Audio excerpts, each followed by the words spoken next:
Good afternoon, everyone. Myself, Shuhaib P, Assistant Professor, Unit of Medical Laboratory Technology, Yenepoya School of Allied Health Sciences. Today, we are going to discuss about acquired immunity. At the end of this session, students should be able to define immunity, classify immunity, differentiate innate immunity and acquired immunity, explain types of acquired immunity, including both active immunity and passive immunity. Explain similarities and differences between active and passive immunity. The term immunity is derived from Latin word immunitas, meaning freedom from disease, and immunity is defined as the resistance offered by the host against microorganisms or any foreign substances. Immunity can be broadly classified into two types: innate immunity and acquired immunity or adaptive immunity. Innate immunity is persists right from the birth, and acquired immunity is acquiring during the course of his life. Innate immunity is an inborn resistance against infection that an individual possesses right from the birth due to his genetic or constitutional makeup. Then innate immunity including species immunity, racial immunity or individual immunity, and factors affecting innate immunity is including age, hormone and nutrition. Innate immunity is the first line defensive mechanism and it persists birth itself, and there is no specific, it is non-specific and there is no memory cell is present. Then acquired immunity is defined as the resistance against the infecting foreign substances that an individual acquires or adapts during his life.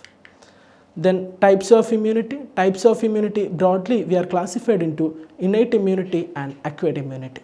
Innate immunity including organs, tissues and cells of the immune system that you are born with, because it is persists by birth itself and it is a first line defensive mechanism. It including physical barrier and physiological barrier like mucus, tears and mucus secretions, pH, temperature, etc. and immune cells including dendritic cells, natural killer cells, phagocytosis, fever, all are these components of innate immunity. And acquired immunity, immunity develops during your lifetime and it is broadly classified into two types: active immunity and passive immunity. Active immunity develops response to an infection or vaccination. Then again active immunity is divided into natural active immunity and artificial active immunity. A natural active immunity, antibodies develops in response to infection, and artificial antibody develops in response to vaccination. So active immunity is developed by its own immune system. Then passive immunity develops after receive antibodies from someone or someone else in a ready-made form. And passive immunity including natural passive immunity and artificial passive immunity. Natural passive immunity, the preformed antibody received from mother, example through breast milk in the form of IgG, and artificial antibody received from the medicines from gamma globulin injection or infusion. So basically the main difference between active and passive immunity is active immunity is developed by its own immune system, and passive immunity we are taking the antibody in ready-made form, and it is mainly used in immunocompromised individuals. These individuals have weakened immune system, so enough antibody is not produced by their immune cells. Then this is the overall classification of immunity. Then immunity is mainly classified into two types: innate immunity and acquired immunity. Innate immunity is the inborn resistance against the microorganisms due to its genetic or constitutional makeup, and it is the first line defensive mechanism. Prior antigenic exposure is not needed for innate immunity. And acquired immunity is broadly classified into two types: active immunity and passive immunity. Active immunity is on antibody is produced, and in passive immunity antibody is in ready-made form.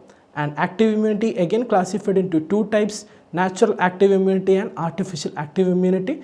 Natural active immunity exposed to infectious agent, and artificial immunity is induced by immunization, and passive immunity is the ready-made antibodies. Natural passive immunity is getting from the mother, then artificial passive immunity, antibodies from other sources.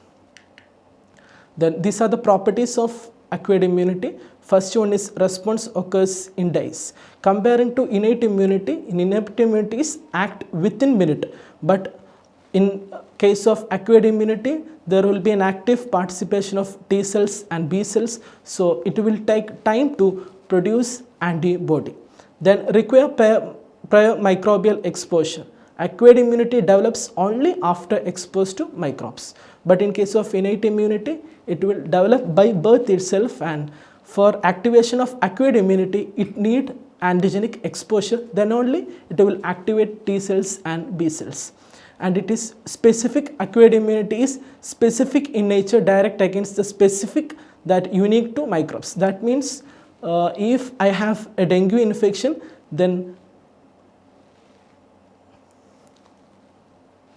if I am exposed to a dengue infection, dengue antigen, then antibody against the dengue will develop in my body. That means this dengue antibody is specific to dengue antigen.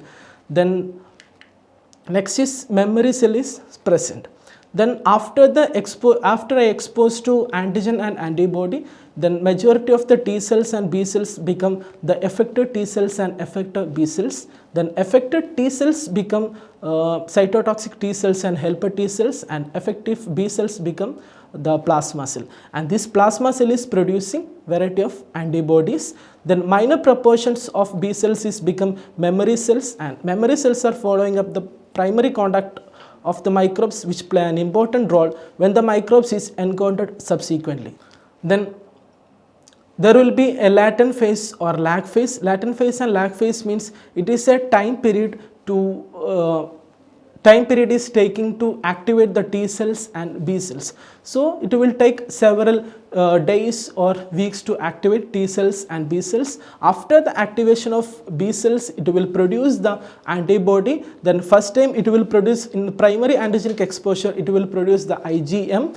Then after that, if you are getting subsequent contact with the same antigen at second time, at that time powerful IgG antibody is produced in secondary immune response. In that, before that, there will be a negative phase. Negative phase means the antibody titer will fall down, then because the exposed antigen will combine with the pre-existing antibody, at that time antibody titer will fall. Then passive immunity. Passive immunity is the resistance that transferred passively to host in a ready-made form without active participation of host immune system. Then passive immunity may be induced naturally or artificially. In naturally, we are getting from mother, and in artificially, antibody received from the medicine, gamma globulin injection or infusion. It is a preformed antibodies, and passive immunity is mainly we are giving to immunocompromised individuals, those having lack of weakened immune system, so enough antibody will not produced in their body. Then we are also giving to in emergency cases like bite of dog in rabies or bite of snake, or else if we are going to a highly infected area, at that time also we can take the passive immunity. But passive immunity mainly giving only for temporary protection. It is not like active immunity. Active immunity, it is produced by their immune system, body itself producing the antibody, but in passive immunity it is ready-made form, and there will be no lag phase or no latent phase. Once you induce the passive immunity, immediately you will get the protection, but it will be only temporary. Then natural passive immunity involves IgG antibody transfer from mother to fetus across the placenta, and artificial passive immunity develops following ready-made transfer commercially prepared immunoglobulin.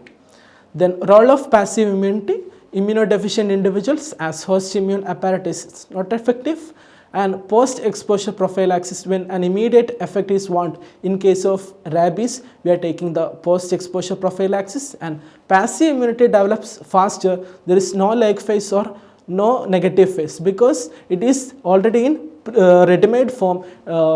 Passive immunity is not produced by host immune system That's why there is no negative phase or there is no lag phase. There is no immunological memory present, so the memory cells are not involved, so booster doses does not effective in case of passive immunity.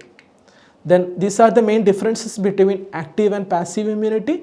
Then main difference is active immunity produced actively by the host immune system, but in case of passive immunity, immunoglobulins received passively in a ready-made form. Then it is induced by infection in case of natural active immunity. In case of artificial active immunity, it is induced by vaccination.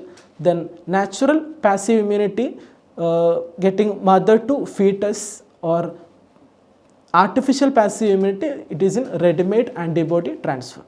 And active immunity is long lasting and passive immunity is short time period, and there will be a lag phase memory cells because active immunity is produced by host immune system and passive immunity is in ready-made form.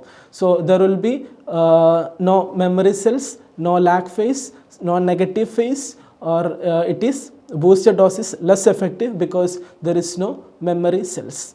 And active immunity, passive immunity, mainly we are giving to immunodeficient individuals. Those immune system is weakened, so enough in antibody will not produce in their body. Then this is the overall idea about today's classes. Then we are discussing about the acquired immunity. Acquired immunity is the immunity we are getting through the course of life. Mainly we are divided into two types, active immunity and passive immunity. Active immunity is produced by its own immune system, and passive immunity we are getting immunity in through the ready-made form. Here you can see the first is the natural passive immunity. Natural passive immunity, immunity acquired from the antibody passed in the breast milk or through the placenta. It is mainly in IgG form. And second one is artificial passive immunity, immunity gained through the antibodies harvested from another person or another animal. It is in ready-made form. Then next is active natural immunity. Active natural immunity is we are getting immunity by after the we are exposed to any antigen or infection. Then active artificial immunity including immunity acquired through the vaccine. Vaccines can be killed vaccine, live vaccine, subunity vaccine. Usually we are taking vaccines to prevent the infection. Then this is a summary. The immunity is defined as a resistance exhibited by the host against any foreign antigen including microorganisms. Immunity may be innate or acquired. Acquired immunity is the resistance against the infecting foreign substances that an individual acquires or adapts during the course of his life. Acquired immunity can be active or passive. Again, active and passive immunity is divided into natural and artificial. Natural active immunity followed by an infection. Artificial active immunity produced by the vaccination. And passive immunity is also subdivided into two types, natural and artificial. Natural passive immunity is get from mother, and artificial passive immunity is administration of the immunoglobulin. And these are the references. Thank you.